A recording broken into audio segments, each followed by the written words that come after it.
Hey guys, what's going on? Welcome back to another AP Sports video. Today I'm going to be talking about the Pelicans, my favorite NBA team, and kind of some of the moves we made this offseason where I can see us heading in the future potentially. It was a really big offseason for the Pelicans. The Pelicans let go Alvin Gentry, their former head coach, after a disappointing bubble. Although the team did look good to close the actual regular season.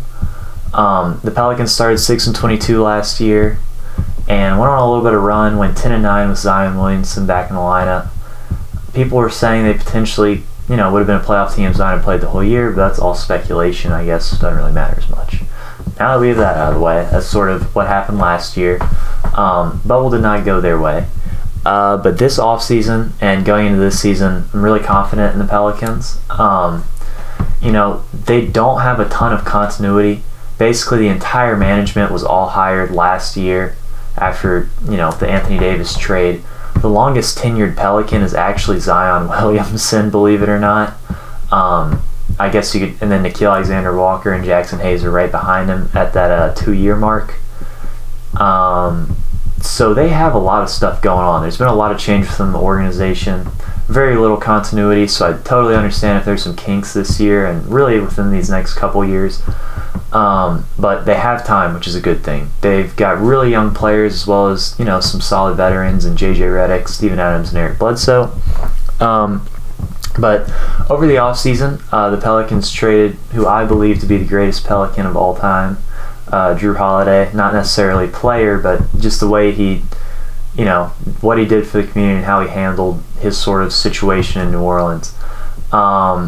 And his time there. So we traded him away, which is obviously a massive loss. He was an incredible leader, great defender. Although defensively last year the Pelicans were near the bottom of the NBA, and that was more so because of the coaching and the system. That wasn't because of our individual defenders. I actually think Lonzo Ball and Drew Holiday last season were incredible defensively. But the issue with that is the Pelicans allowed way too many transition points.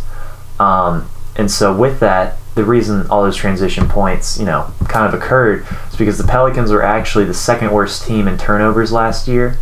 So that is something that they need to massively improve upon. So limiting turnovers as well as limiting transition is something that, is going to be prevalent this year. And so I'll get back to kind of the Drew Holiday situation. So the Pelicans trade Drew Holiday to the Bucks. Obviously, the initial package is different than the one I'm about to tell you, but this is the end of it. They made another trade with some of the assets they got from the Bucks, but this is what they attained at the end of trading Drew Holiday. Steven Adams, who they extended 2 more years, so they're going to have him for 3 years. Eric Bledsoe, and 2 first-round picks. Now, I like what they did here. This was something that the management did a pretty poor job of when Anthony Davis was around. They actually acquired first-round picks rather than trading them away. It's good to surround young guys with young talent, and hopefully that team, buds rather than trading away your picks for good players. So I like what the Pelicans are thinking here. Get younger, but also improve at a couple positions. I know the guard position you might downgrade out a little bit with Bledsoe, but he's not all that much worse than Drew Holiday was. He's still a decent defender. Well, I'd say above average defender, and he's an okay scorer. And then Steven Adams, anyone is an upgrade from Derek Favors last year. And so the things I mentioned that were really poor for the Pelicans earlier were defense and turnovers.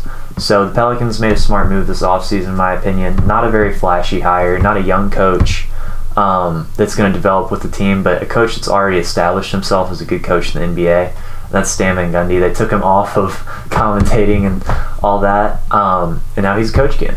And the reason I think the Pelicans took him over a couple of these other guys, for number one, is New Orleans was his first option. He came out of retirement specifically to coach New Orleans. He didn't go to any other teams, whereas potentially Tyronn Lue would be like, I'd rather have the Clippers job, but I'll interview here just in case that doesn't necessarily go through. And the Pelicans really like that. They like people that are committed to making them better, and that's something I guess that I would commend. They've basically uprooted the entire old culture and are trying to build a new one with new people. And so if you get an established guy that wants to be there, that's obviously going to be a lot better. And so the hiring of Stan Van Gundy, I think will help this team. We've seen in a couple preseason games, the defense has been a lot better. The turnovers have definitely gone down.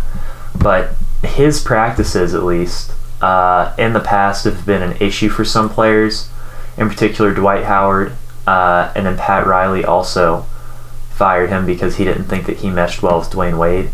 He's very intense and very meticulous in his practices, lots of movements and defensive assignments. And I could see this upsetting some players, but not necessarily any Pelicans players. Now, the reason I say that is J.J. Redick's already, older, and he's been through this, so he obviously understands. And honestly, a lot of these older guys in general, you don't really have a whole lot of, pompous guys. There aren't a ton of prideful guys on this team, which I think is, helps construct a good team, a team that's not selfish at all. And these young guys obviously need to learn, and I hope the older guys understand that. And so these longer practices, I think, will actually end up benefiting the Pelicans, whereas in some other situations they've rubbed other players and teams the wrong way. So another big move this offseason is Brandon Ingram re-signed, 5 years, $158 million. This, for me, is a big deal for the Pelicans just because last year J.J. Redick in particular said that this was the quietest locker room he'd ever been a part of, that there was, that's obviously tough on the defensive end. Not that the defense was horrendous last year, not largely, because of communication. I'd say that was more so because of the system. But Stan Van Gundy's mentioned that.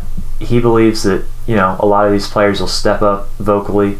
I think Lonzo Ball has a little bit. But I would say that Brandon Ingram and Zion Williamson this year should be able to step more so into the role of leaders, hopefully, vocally, and I guess already by example from both of them. But if they can be more vocal leaders, I think that'd really help on the defensive end and even offensive end potentially, with a lot of these actions that the Pelicans are going to run. So another change for me, at least as a fan, I don't think the Pelicans are going to be as entertaining this year. They're not going to get out on the fast break as much, which is something I'm definitely going to miss. But they're not going to shoot themselves in the foot this year, at least as much as last year. It'd be hard to do it as much as they did last year with all the turnovers and defensive errors they would make. But I really think this year they're going to be a lot more composed with the ball, and they're not going to just throw it away.